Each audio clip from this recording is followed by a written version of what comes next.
I had $40 million in my account, but I kept it a secret. My children treated me like a beggar while spoiling my former rival, their stepfather. They mocked my humble life, unaware of my true strength, and then, at their bankruptcy hearing, I revealed the truth about who the real owner of their homes was.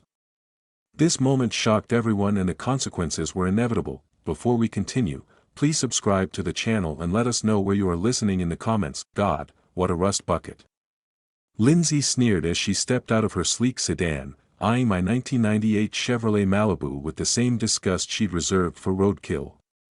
The evening light caught the fresh scratches on the passenger door, battle scars from the used car lot where I'd bought it. That morning, Charlie emerged from the driver's side, shaking his head. "You're such a beggar, Dad. Our stepdad just got a new BMW silver leather seats, the works, and you're out here celebrating this." I forced a smile, wiping my hands on the kitchen towel I'd been holding. "Come on in, kids, dinner's ready. I made your favorite meatloaf and mashed potatoes." "Meatloaf?"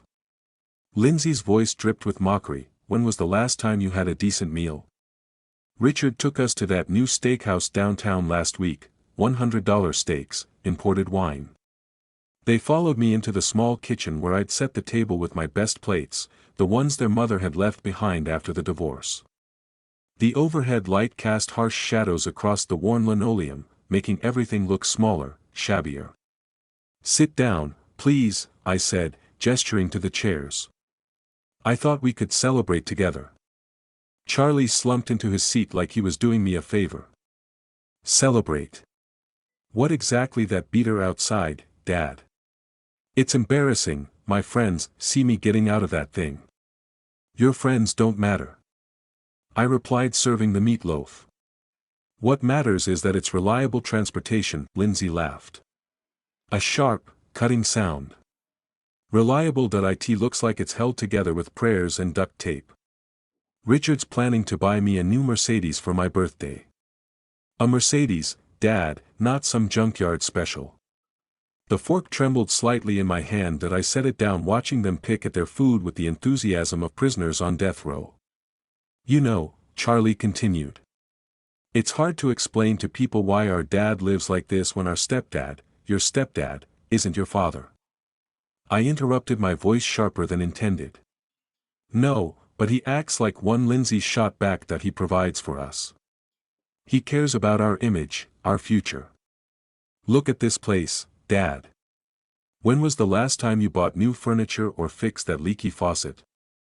I glanced around the kitchen, at the slightly sagging cabinets, the mismatched chairs, the ancient refrigerator humming in the corner. Everything was clean, functional but admittedly worn. During the divorce I'd moved into this rental house while they stayed in our family home with their mother and Richard. "I live within my means," I said carefully. "There's value in that value." Charlie nearly choked on his potatoes. "Dad, you work at the hardware store. You drive a car that's older than my college degree. What kind of example is that?" The words hit like physical blows. I'd spent 30 years at that hardware store, working my way up from stockboy to assistant manager. I'd put them both through college, never missed a birthday or graduation. When their mother left me for Richard, a successful contractor with money and flash, they'd chosen sides without hesitation. "I've always provided for you," I said quietly. "College tuition, car payments, that summer in Europe for Lindsay. That was years ago." "Dad," Lindsay waved dismissively. "Richard's been supporting us since Mom married him." He bought Charlie that apartment, helped with my wedding. "You didn't invite me to," I muttered, "because you would have shown up in some thrift store suit. Probably driven that monstrosity." Charlie gestured toward the window. "We couldn't have that embarrassment." Something snapped inside me. The careful patience I'd cultivated over years of their dismissiveness, their casual cruelty, their complete disregard for everything I'd sacrificed for them. It cracked like ice in spring. I stood up abruptly, my chair scraping against the floor. "Get out." They stared at me, forks halfway to their mouths. I said, "Get out of here now." "Dad," Lindsay started, "don't." My voice carried a finality that surprised even me. "Just leave, take your opinions about my car, my house, my life, and get out." Charlie stood slowly, his face flushed with anger and surprise. "Fine, but don't come crying to us when you need help." "I won't," I said, following them to the door. "Trust me on that." They gathered their things in stunned silence. Lindsay paused at the threshold. Her expression, a mixture of shock and wounded pride. "You're making a mistake, Dad. We're the only family you have left." That I watched them climb into their expensive car, the engine purring to life with the quiet efficiency of German engineering. The taillights disappeared around the corner, leaving me alone with the echo of their words and the weight of 30 years of accumulated resentment. The engine faded into the distance, leaving me with a silence heavier than their words. I stood at the window watching the empty street where their car had been, my hands still trembling with rage. "Beggar," I whispered to the empty room. They called me a beggar. I moved through the kitchen mechanically clearing the barely touched plates. The meatloaf sat, congealing on the serving dish, hours of preparation wasted on children who saw me as nothing more than an embarrassment to be managed. After they drove off into the night, I locked the door and sank into my chair. The house felt different. Now, charged with the electricity of burned bridges, I pulled out my laptop and navigated to the familiar website, entering the passwords I'd memorized years ago. The screen loaded slowly, then displayed numbers that would have shocked my children into silence. 40,000 Trenton for it. $891.32, 40 million built stock by stock, investment by investment. Over 40 years of careful planning. It started with my first paycheck from the copper mines when I was 22. Instead of spending it on beer and entertainment, like my coworkers, I bought 5 shares of IBM, then 10 shares of Coca-Cola, then more, always more, reinvesting dividends and adding whatever I could spare.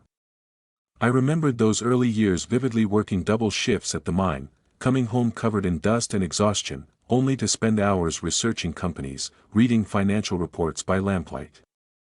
My first wife thought I was obsessed, but I knew I was building something important, something that would matter when the mining industry collapsed in, but I'd already diversified. While my neighbors lost their jobs and their futures, I quietly transitioned to the hardware store and continued investing, Apple at $12 a share, Microsoft at $8, Amazon at $18, companies that seemed risky then, but felt inevitable to me. The secret had been my burden and my test. I'd wanted to see who truly loved me, who would stand by me when I appeared to have nothing.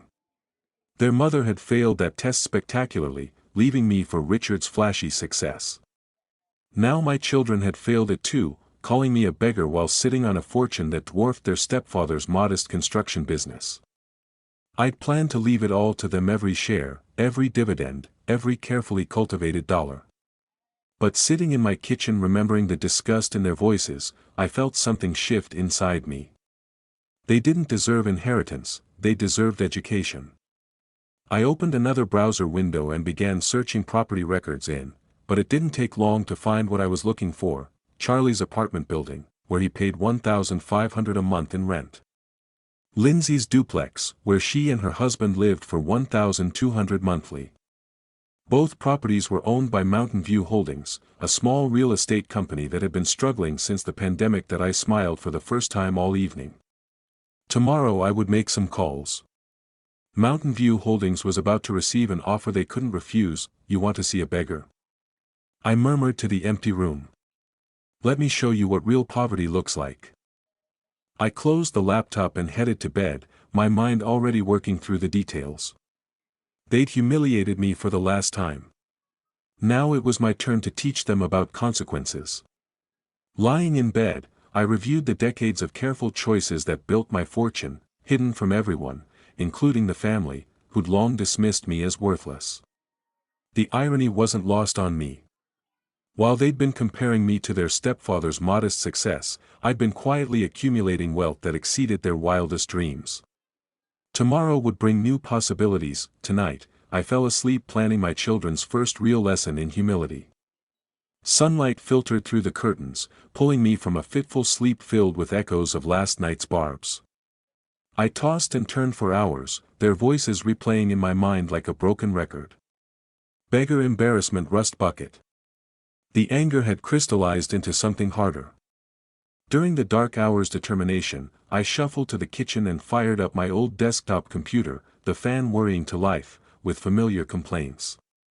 While it loaded, I made coffee in the same chipped mug I'd used for 20 years. The morning light streaming through my small window illuminated dust, moles dancing in the air, but my focus was entirely on the screen. My brokerage account opened with its usual security prompts.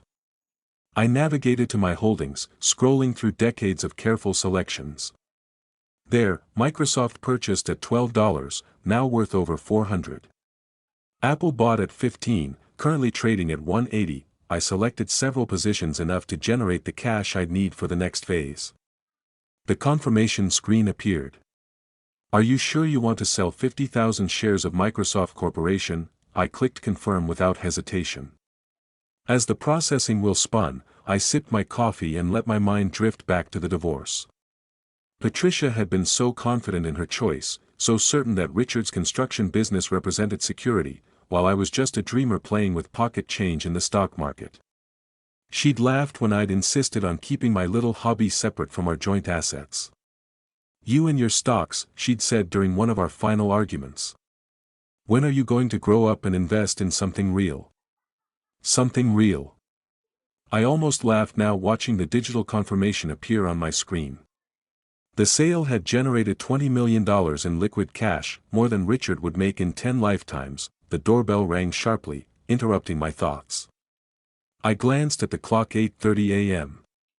Who would visit this early? I opened the door to find Patricia standing on my porch. Her face flushed with anger, her expensive handbag clutched like a weapon. How could you treat your own blood like that? She demanded, pushing past me into the house. Charlie called me last night, crying like a child. You threw them out, your own children. I closed the door, slowly maintaining my composure.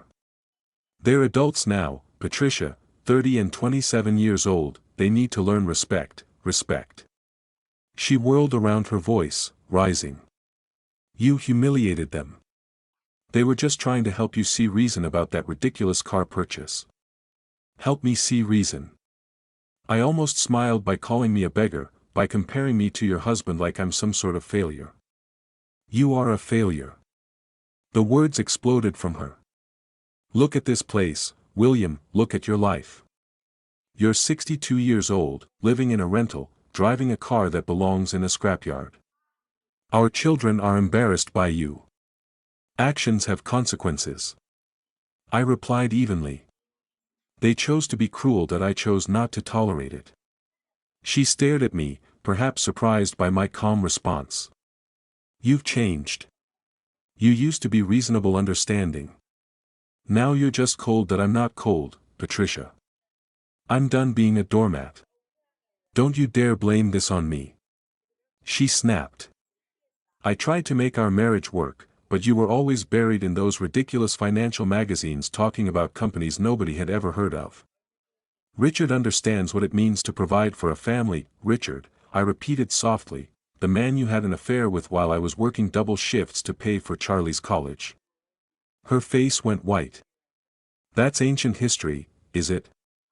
Because it seems like you're all still living in that same fantasy where I'm the villain and you're the victims. She stood there for a moment speechless, her anger deflating into something that looked almost like uncertainty. Then she straightened, gathered her purse and headed for the door.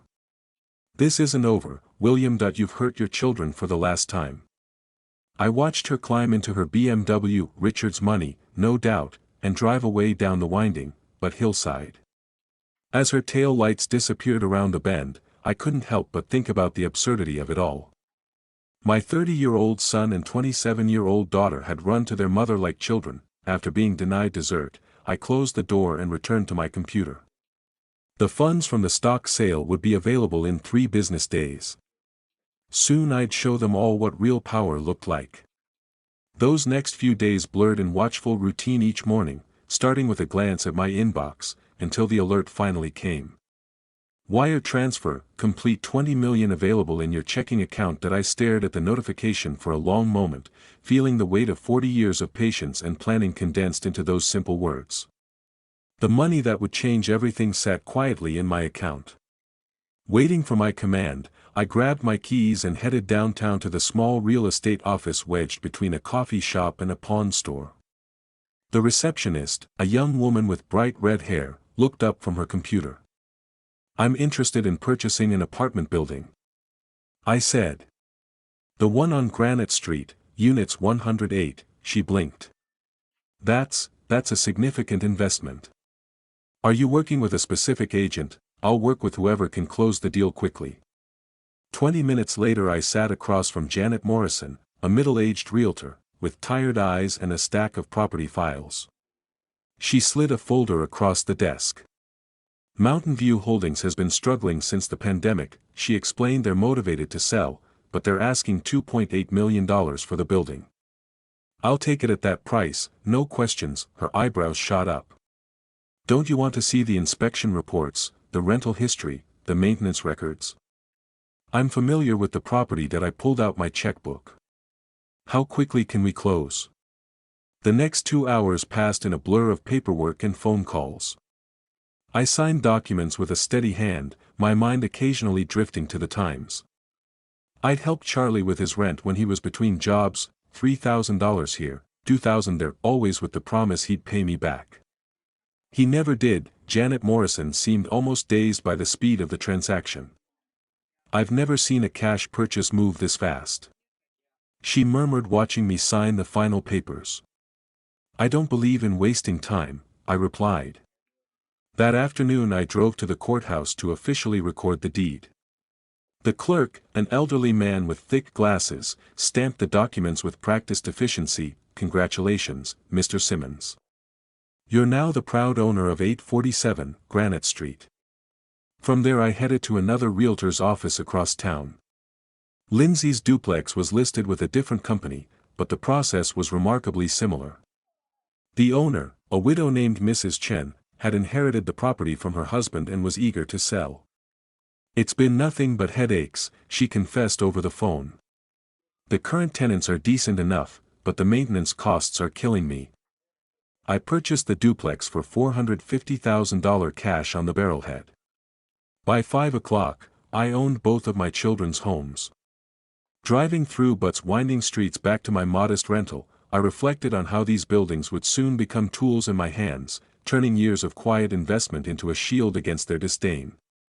The afternoon sun cast long shadows across the mountainside and I felt something I hadn't experienced in years: complete control at home. I spread the deeds across my kitchen table like a general reviewing battle plans. Charlie's apartment acquired. Lindsay's duplex acquired. Phase 1 of my education program was complete. I picked up my phone and scrolled to the property management company's contact information. Tomorrow I would inform them that rents would be increasing significantly. After all, new ownership meant new rules. My finger hovered over the call button as I considered the conversations that would follow. Soon my children would learn that their beggar father had become their landlord. With the deed still warm from the printer, I wasted no time pulling up my anonymous email to set the wheels in motion. The evening's quiet reflection had solidified my intent, transforming yesterday's anger into today's calculated action. I opened a new message to Janet Morrison, my finger steady on the keyboard. "As the new owner of 847 Granite Street, I'm implementing immediate rent increases. Unit 4 will increase from $1,500 to $4,500 monthly, effective next month. Please notify the tenant immediately." I paused, remembering Charlie's 25th birthday when I'd quietly paid off his credit card debt $3,000. He'd racked up on restaurants and clothes. He'd thanked me with a distracted nod, already planning his next purchase. The second email was equally brief. For the duplex property, Unit B, rent increases from $1,200 to $3,600 monthly, same timeline. Handle this discreetly. I hit send on both messages, then leaned back in my chair. The email sent, my phone rang within 2 hours. Janet Morrison's voice carried a note of concern I hadn't heard before. "Mr. Simmons, I've delivered the notices as requested, but I have to tell you the reactions were intense." "Go on," I said, setting down my coffee cup. "The young man in Unit 4, Charlie. He completely lost it, started screaming about robbery, slammed the door so hard I thought it might break. He's threatening to move out immediately. I made a noncommittal sound masking my satisfaction, and the young woman in the duplex, Janet, continued. She broke down crying, kept saying, "How can we afford this now?" Over and over she begged me to contact the owner, said she'd do anything to negotiate that I remembered Lindsay's wedding shower when I'd slipped her an envelope containing $5,000 for her honeymoon. She'd stuffed it in her purse without opening it, too busy, showing off her registry gifts to Richard's wealthy friends. These are fair market adjustments. I told Janet that if they can't afford the new rates, they're welcome to find housing elsewhere. But, Mr. Simmons, tripling the rent overnight is going to cause real hardship. These young people seem genuinely desperate that they're adults. They'll figure it out. After hanging up, I walked to my kitchen window and gazed out at the Montana mountains. A neighbor was walking his dog and I caught fragments of his conversation with another resident about the harsh new landlord who was driving out good tenants. If only they knew that harsh landlord was the quiet man they'd seen puttering around his yard for years. I opened my laptop and spent an hour researching tenant rights in Montana, ensuring my actions were completely legal. The rent increases were aggressive but permissible. With proper notice, Charlie and Lindsay would have 30 days to decide their next moves. That evening I sat at my kitchen table with a small notebook jotting down their possible responses. They might appeal to their mother and stepfather for help. They might try to negotiate directly with the mysterious owner, or they might come crawling back to their beggar father, finally ready to show some respect. I smiled thinking about the irony. They'd spent years comparing me unfavorably to Richard, praising his business acumen and success. Now they discover what real financial pressure felt like, courtesy of investments that predated their stepfather's entire career. The phone rang again, Janet Morrison sounding even more frazzled. "Mr. Simmons, I hope you don't mind me calling so late, but there's been a development." The young man, Charlie. He came back to the office this afternoon with some kind of lawyer friend. They're trying to challenge the rent increase, claiming it's retaliatory. Retaliatory against what? That's what I asked. They couldn't give me a straight answer. The lawyers seemed to realize their case was weak and left pretty quickly. I listened as she described the chaos, Charlie's red-faced accusations, Lindsay's phone calls pleading for mercy, the lawyer's embarrassed retreat when he realized the increases were technically legal. "They're both convinced, someone has it out for them personally," Janet added. "The young woman keeps asking who bought the properties, but I told her that information is confidential." "Keep it that way," I instructed. After ending the call, I stared at my phone as it began buzzing with an incoming message. The screen showed Lindsay's name and I could see the beginning of what looked like a desperate text. My finger paused over the answer button, curiosity, wearing with the satisfaction of letting them stew in their panic. The phone's persistent vibration broke the afternoon hush, a message from Lindsay flashing urgently on the screen. "Dad, please call me.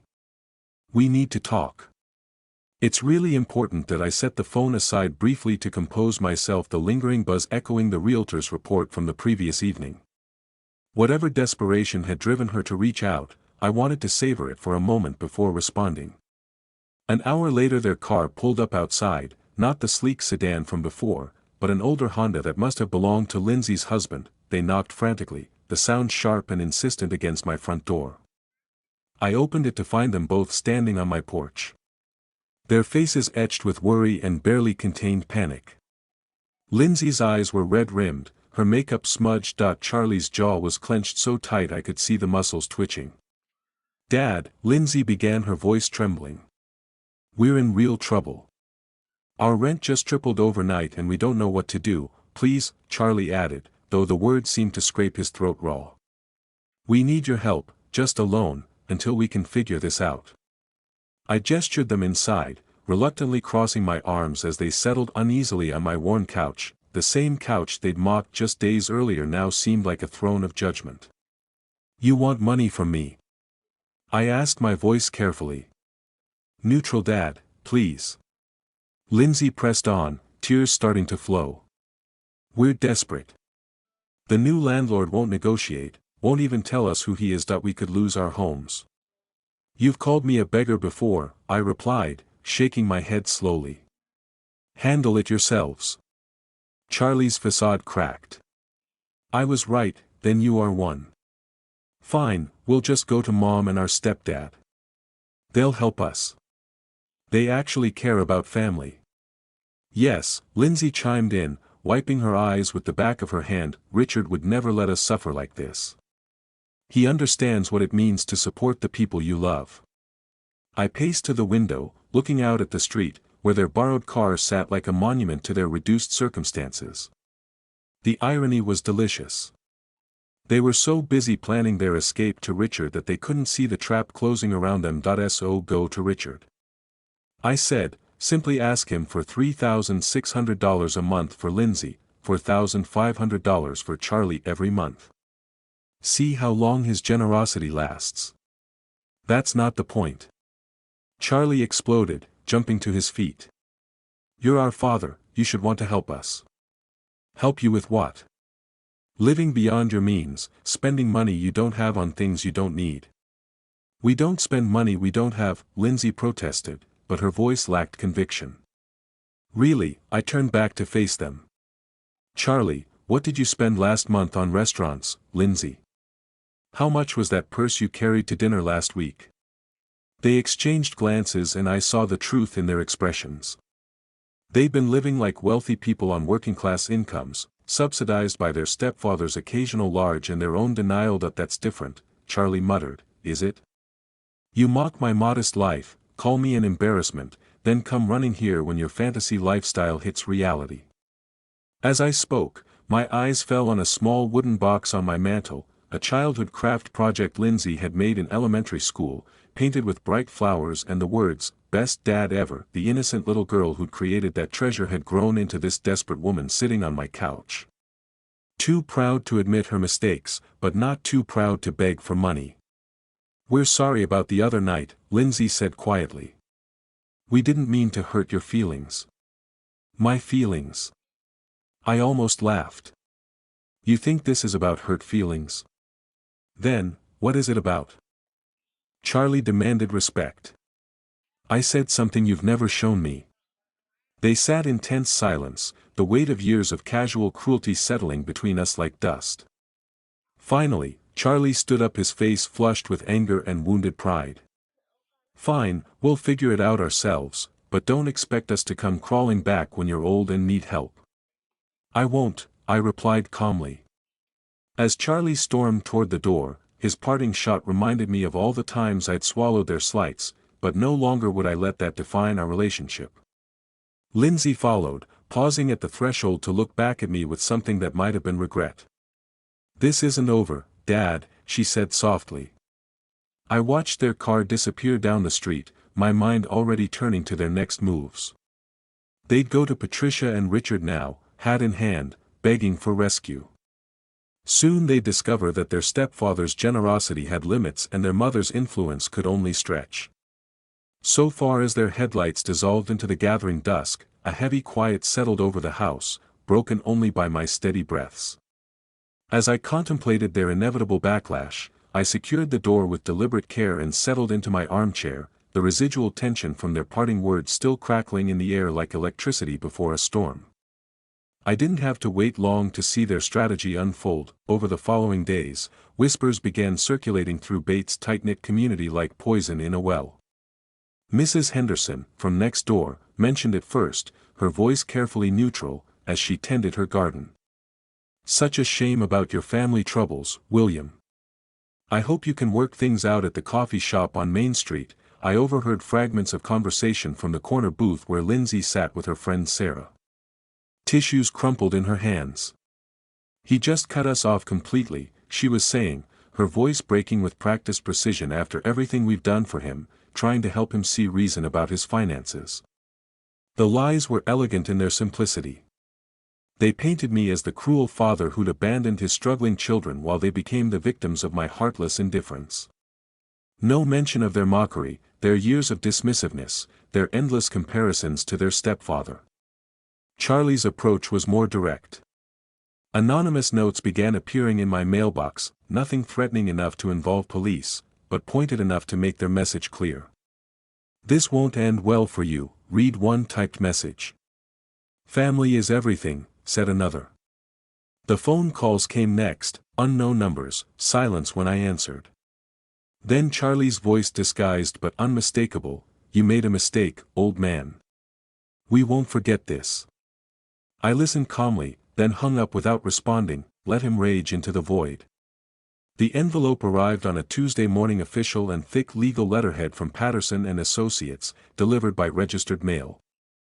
I slid it open carefully, my coffee cooling as I read the contents: notice of intent to sue for emotional distress and abandonment of parental duties. Patricia's signature sprawled across the bottom alongside those of my children. They were claiming I'd caused them severe emotional trauma through my sudden and inexplicable withdrawal of support. They demanded compensation for their suffering and my immediate resumption of financial assistance.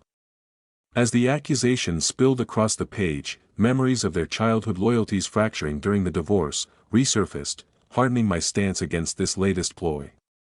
I remembered 13-year-old Charlie asking if he could change his last name to Richards, and 15-year-old Lindsay refusing to visit because my apartment was too depressing. I reached for my phone and dialed the only lawyer in, but I trusted Frank Morrison, Janet's brother, who'd handled my property purchases with discretion. "William, what can I do for you? I need advice on a frivolous lawsuit. My ex-wife and children are claiming emotional distress." Frank's chuckle was dry. "Let me guess. They want money. They want me to resume financial support I never legally owed them in the first place. Bring me the papers." This sounds like pure harassment. I decided to clear my head with a drive into town. At the grocery store I was loading bags into my Chevrolet when Tom Bradley approached, his expression uncomfortable. "Hey William, look, I hate to bring this up, but people are talking about you and your kids." "What are they saying, Tom?" "That you threw them out of their homes, that you're being vindictive because they're successful and you're, well, a failure." I finished. "Is that what they're saying?" Tom's face reamed. "That I'm just telling you what's going around. Maybe you should talk to them. Work something out, Tom." I said, closing my trunk with deliberate calm, "Sometimes the truth isn't what people want to hear." That evening, Frank called with news that shifted everything. "I've been doing some research on your son, Charlie. There are some interesting vulnerabilities in his employment history that might be relevant to your case." "What kind of vulnerabilities?" "The kind that make lawsuits disappear quickly." "I'll send you the details, but I think you might want to consult with a private investigator. I know someone discreet." That he gave me a name and number. Detective Ray Sullivan, retired from the Butte Police Department, now working private cases. I held the card in my palm, feeling its sharp edges as I considered the implications. My children had chosen to escalate this conflict, dragging our family drama into the courts and the community. Perhaps it was time to respond in kind. The lawyer's words still ringing in my ears. I didn't hesitate, punching in the detective's number. As twilight deepened outside my window, I brewed tea to steady my nerves after Frank's call. The persistent resolve against my family's assault solidifying into something harder, more focused. "Sullivan Investigations," came the growly voice. "Mr. Sullivan. Frank Morrison referred me. I need someone investigated discreetly. I can meet you tomorrow evening. Beartooth Park by the old pavilion, 7:00." The next evening I drove to the outskirts under cover of early fog. Ray Sullivan was exactly what I had expected. Weathered face, careful eyes, the kind of man who'd spent decades reading people's secrets. "What are we looking for?" he asked, settling onto the park bench beside me. "My son, Charlie, works at Mountain States Insurance. I suspect he's been cutting corners, maybe padding expense accounts, falsifying reports. His character suggests he'd take shortcuts if he thought that he could get away with it." Sullivan nodded, pulling out a small notebook. "How deep do you want me to dig?" "Deep enough to find the truth. Nothing more, nothing less." 2 weeks later the detective's report arrived in a plain manila envelope. I spread the contents across my kitchen table, reviewing each document with meticulous care. Charlie's employment file painted a picture of escalating dishonesty. Fabricated mileage reports, inflated client dinner receipts, even a few instances of claiming overtime. For hours he'd never worked, evidence confirmed. Sifting through the detective's dossier, I saw echoes of Charlie's lifelong shortcuts. From skipping chores as a boy to these professional deceptions solidifying my path forward. The receipt for a supposed client dinner at a restaurant that had been closed for renovations reminded me of 16-year-old Charlie claiming he'd spent his allowance on school supplies. When I'd later found video game receipts in his backpack, I hesitated for perhaps 30 seconds, remembering the child who'd once helped me wash my car for pocket money. Then I recalled his voice on the phone. "This won't end well for you, old man." I typed the anonymous email carefully, attaching scanned copies of the evidence. "Your employee, Charlie Simmons, has been systematically defrauding your company. Documentation attached." A concerned citizen. The message sent with a soft electronic chime. I sealed additional copies in an envelope addressed to Mountain States Insurance's corporate headquarters, adding a cover letter detailing the pattern of fraud. My hands were gloved. Old habits from years of careful investing, where anonymity sometimes mattered. Within a week the news filtered through Butts Gossip Network. Charlie had been terminated from Mountain States' insurance effective immediately. The official reason was violation of company policies, but the rumors were more colorful. They found out he was stealing Mrs. Henderson, whispered over her fence, caught him red-handed with fake receipts. I listened to her theories with the same neutral expression I'd worn for 40 years of family gatherings. When she asked what I thought, I simply said, "Actions have consequences." A day later I caught a social media post from one of Lindsay's friends, "Prayers for the Simmons family." During this difficult time, sometimes life just hits you from all sides. I noted Lindsay's rising desperation through that snippet, my thoughts drifting to her vulnerabilities. She'd always been the more emotional of my children. Quicker to crack under pressure. Charlie's job loss would terrify her, making her wonder if she was next. The question was, what secrets was she hiding? I closed my laptop and walked to my window, watching the Montana sky darken over the mountains. Phase 2 of my education program was complete. Soon it would be time to begin Phase 3. The snippet about Lindsay's frantic posts lingered in my mind as I booted up the computer, fingers poised over keys, ready to tilt the scales further. The evening's reflections on Charlie's downfall had shifted my focus to Lindsay, and the lingering glow of my screen mirrored my growing resolve. If Charlie was the brute force of their partnership, Lindsay was the subtle manipulator, which meant her downfall required a different approach. I pulled up the detective's second report, the one I'd commissioned specifically on Lindsay's real estate practices. Ray Sullivan had been thorough, documenting a pattern of client deceptions that would make any ethical realtor cringe. Property valuations inflated by 20%, foundation cracks concealed with strategic furniture placement, water damage hidden behind fresh paint and creative staging. The evidence was damning. Forged inspection reports, altered property histories, even testimonials from clients who discovered problems. Months after closing, one elderly couple had bought a house with a compromised roof that Lindsay had assured them was recently renovated. The repair costs had wiped out their savings. Post sent. I uploaded the files to 3 anonymous review sites, each post carefully crafted to appear organic. A concerned citizen sharing documented evidence of fraud. The forums accepted the submissions instantly. My IP address, masked through layers of encryption Re had helped me set up. Next, I compiled email addresses from Lindsay's client files, sending each person a carefully worded message. You may want to investigate your realtor's practices. Documentation attached. The evidence spoke for itself. No editorial commentary needed. Within hours, reactions poured in swiftly. But's real estate community was small and word traveled fast. My phone buzzed with emergency notifications from local news sites. Picking up the story, I slipped on a hat and drove across town incognito, parking outside Lindsay's office, where I could observe the chaos firsthand. Through the window, I watched her pacing frantically. Her phone pressed to her ear.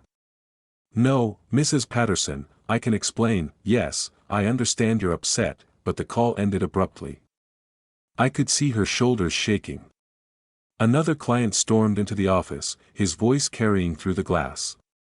"You've ruined my investment. That foundation, you swore was solid, is cracking down the middle." Lindsay's attempts at damage control only made things worse. Her social media posts defending her practices came across as defensive and hollow. "These are baseless accusations from anonymous sources," she wrote. "I've always acted with integrity." The comments section exploded with rebuttals from verified clients, each sharing their own horror stories. As the first client review went viral in our small town, I pictured Lindsay's face crumpling, just as mine had during their endless taunts. A quiet justice finally taking shape. At the weekly town meeting that I sat in the back row as angry homeowners shared their stories. The mayor called for an investigation into local real estate practices. The state licensing board had already received formal complaints. Within a week, Lindsay's office was empty. The Farron sign in the window told the story better than any news article could. That evening I found myself walking Butt's quiet streets, breathing in the crisp Montana air. The detective's work had been precise and devastating. Lindsay's reputation was destroyed, her career finished. Like Charlie, she'd learned that actions truly had consequences. As I turned onto my street, I noticed a stack of mail waiting in my box: bills, advertisements, and something that made me pause, an official envelope with the seal of the Butt County Court inside a bankruptcy filing notice with a familiar name, Charles William Simmons. My eyes narrowed on the court notice, calculating the timing. The hearing was scheduled for next Friday. Both of my children would be there, desperate and cornered. It would be the perfect stage for the final act of my education program. The bankruptcy notice stared up from the envelope, its formal script pulling me into the next phase. As I prepared for the inevitable courtroom face-off, I set aside Lindsay's updates to address this new development, the shared thread of my children's financial collapse, weaving everything together. With poetic precision, I gathered my files and drove to the courthouse under gray skies, arriving early to observe the proceedings. From the back row, the Butt County Courthouse smelled of old wood and decades of legal drama, its high ceilings echoing with whispered conversations. Charlie sat at the petitioner's table, his lawyer shuffling papers with the resigned air of someone managing an inevitable loss. His fingers drummed nervously against the wood and I could see sweat beading on his forehead despite the cool morning air. Lindsay had come to support him. Her presence a testament to their continued alliance against the world. She kept glancing around the room anxiously, as if expecting more bad news to materialize from the shadows. The judge, a stern woman in her 50s, reviewed the bankruptcy petition with practiced efficiency. "Mr. Simmons, you're claiming debts exceeding $150,000 with assets of less than $30,000. "Yes, Your Honor," Charlie replied, his voice barely above a whisper. "And your primary creditor is listed as unknown property owner for back rent." This was my moment. I rose from my seat, documents in hand, feeling the weight of decades lift, with each step toward the front of the courtroom. "Your Honor, I can clarify that matter." The room fell silent. Charlie's head snapped around, his eyes widening as recognition dawned. "I'm the landlord you've cursed." I announced, my voice, carrying clearly through the sudden hush, "and my accounts hold $40 million." Gasps rippled through the courtroom. Charlie's mouth opened and closed like a fish struggling for air. "This can't be," he stammered, half rising from his chair. I handed the court clerk my property deeds, bank statements and eviction papers. "I own both properties where my children live. Given their continued harassment and threats, I'm initiating immediate eviction proceedings." The judge examined the documents with raised eyebrows. "Mr. Simmons, the elder, Mr. Simmons, these appear to be in order. The bankruptcy filing becomes irrelevant if you're the primary creditor." Dad, Lindsay's voice cracked like a whip. "You can't do this to us," handing over the proofs. I felt the weight of decades lift each figure on the statement, a testament to the patience that now delivered this irreversible blow. The judge's gavel fell with sharp finality. Petition denied. Immediate eviction granted. Court adjourned. The courtroom erupted in murmurs and shifting papers. Charlie sat frozen, staring at the bank statements that showed more money than he'd ever imagined his beggar father could possess.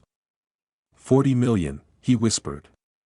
You had $40 million and you, let us mock me, humiliate me, call me a failure. I finished. Yes, I did. I wanted to see who you really were." Lindsay was crying. Now her carefully applied makeup streaking down her cheeks that were your children. How could you do this to your own blood? I gave you every opportunity to show respect, to demonstrate the character that would have made you worthy heirs. Instead, you chose cruelty. The bailiff approached with the official eviction notice. You have 72 hours to vacate the premises. As I walked toward the courthouse exit, I heard footsteps behind me. My children were following their earlier confidence, replaced by desperate pleading, but I kept walking my back straight, my mind already turning to the quiet. Satisfaction of justice finally served, their voices faded as I pushed through the heavy courthouse doors, stepping into the Montana afternoon where the mountain air had never tasted sweeter. Their shadows lengthened on the courthouse stone as they hurried toward me, faces etched with a mix of fear and feigned remorse that I had long anticipated. I straightened my coat against the chill wind, carrying their whispered urgencies, the unresolved courtroom tension lingering in my posture, as I prepared for what I knew would be their final gambit. "Dad, wait." Lindsay called out her heels, clicking frantically against the pavement. "Please, we need to talk." That I paused at the courthouse steps, watching them approach with the desperation of drowning swimmers reaching for a life preserver. Their earlier arrogance had crumbled, replaced by the raw panic of people who'd finally grasped the magnitude of their mistakes. Charlie reached me first, his face pale and drawn. "Dad, we're so sorry. We didn't know, we never realized you had $40 million. I finished calmly. No, you didn't know, because you were too busy mocking me to notice." Without warning, they both dropped to their knees on the courthouse steps, their expensive clothes scraping against the rough stone. The public display drew stares from passing pedestrians, but they were beyond caring about appearances. "Now Eve," Lindsay sobbed, her mascara streaming down her cheeks. "We'll change, we promise we'll be better." "Children." Charlie's voice cracked as he spoke. "That we were wrong about everything, the car, the house, the way we talked to you. We're begging you. Don't do this to us." They knelt before me, invoking childhood memories with calculated desperation. Lindsay pulled out a small wooden heart. I'd carved for her in elementary school, holding it up like a peace offering. "Remember, when you made this for me, you said it would always keep us connected. We're still your children, Dad. We're still family." Watching them scramble for words that once cut deep, I felt the chains of obligation dissolve, replaced by a freedom earned through years of unseen fortitude. The heart in Lindsay's hand reminded me of all the sacrifices they'd dismissed, all the love they'd rejected in favor of their stepfather's flashier offerings. "It's too late for that," I said, firmly stepping back from their grasping hands. "You've shown your true colors. The money doesn't change what you are, but we'll pay rent." Charlie pleaded. "We'll get jobs. We'll know more." I turned away from them, their pleas fading like distant thunder. As I walked toward my car, I drove back through familiar streets, their desperate voices echoing in my memory. By the time I reached my house, the eviction process was already in motion. My phone buzzed with updates from the property management company. "Both properties are being secured." Janet Morrison reported the tenants have 72 hours to remove their belongings. Over the next 3 days. I watched from a distance as my children's lives unraveled completely. Charlie's unemployment left him scrambling for any work he could find, but his reputation preceded him. Now Lindsay's real estate license was suspended pending investigation, her former clients filing lawsuits for fraud and misrepresentation. The eviction officers arrived precisely on schedule, through intermediaries. I heard about their frantic packing, the neighbors gathering to watch the spectacle.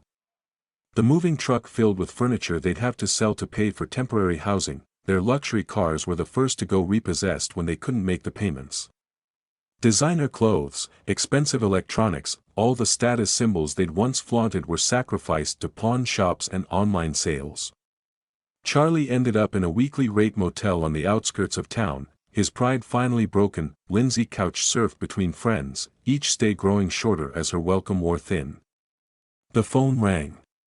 One evening, as I was reading in my armchair, Patricia's voice was tight with barely controlled rage. "You've destroyed them, William, are you satisfied now?"